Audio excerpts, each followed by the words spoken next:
তারপরে গাইস আমি এখানে মেডিকেট করতে চেয়েছিলাম, কিন্তু আবার উঠে গেলাম উপরে। তারপর গাইস আমি কিন্তু স্নাইপার নিয়ে ওইদিকে এনিমিগুলোকে স্কোপ করছিলাম, কিন্তু ওইদিকে একটা এনিমি দেখতে পাই। আমি কিন্তু ড্যামেজ দেওয়ার চেষ্টা করি, কিন্তু সে কিন্তু ওইদিকে কভারে চলে যায়। কভারে যাওয়ার কারণে আমি ড্যামেজ দিতে পারি না। তারপর কিন্তু আমি তাও হোল্ড করেছিলাম, যখন ধরবো তখন আমি পুরো দেবে, কিন্তু এদিকে একটু মাথা ঢুকে পড়েছিল। তারপর এদিকে একটা এনিমি যাচ্ছিল, আমি কিন্তু ড্যামেজ দেওয়ার চেষ্টা করি। এখন আমি ড্যামেজও দিই, কিন্তু এবার আমাকে কেউ একজন ড্যামেজ দেয়। আমি তাড়াতাড়ি গোয়ালটা দিয়ে আমি কিন্তু এখানে চলে যাই মেডিকেটটা করার জন্য।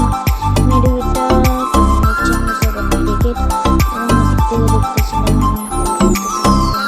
তারপর আমি রিপেয়ার কিটগুলো করে নিলাম। রিপেয়ার কিট করার পর আমি এদিকে হোল্ড করতেছিলাম। তারপর আমি ভাবলাম যে এদিকে টিমমেট ডাউন হয়ে গেছিলো, কিন্তু গোয়ালটা অন্যদিকে পড়ে গেছে ভাই।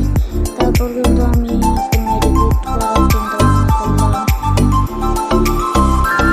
কিন্তু আগে গান টান রিলোড করে নিই, তারপরে মেডিকেট। তাই আমি একটু নিচের দিকে চলে যাচ্ছিলাম, কারণ জোনটাও ওইদিকে এনিমির সাইডে চলে গিয়েছিলো। তারপর কিন্তু আমি এদিকে এসে কভার নিলাম, কারণ সামনে গ্লোয়ালের সামনে কিন্তু এনিমি। আমাদের কিন্তু ফুল স্কোয়াড এখনো বেঁচে আছে, একজন কিন্তু মরে গেছে ওইদিকে ফাইটের সময়।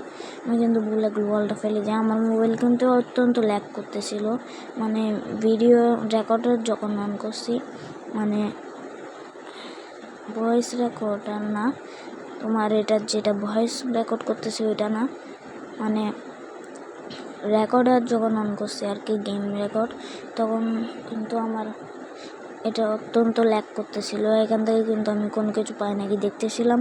তারপরে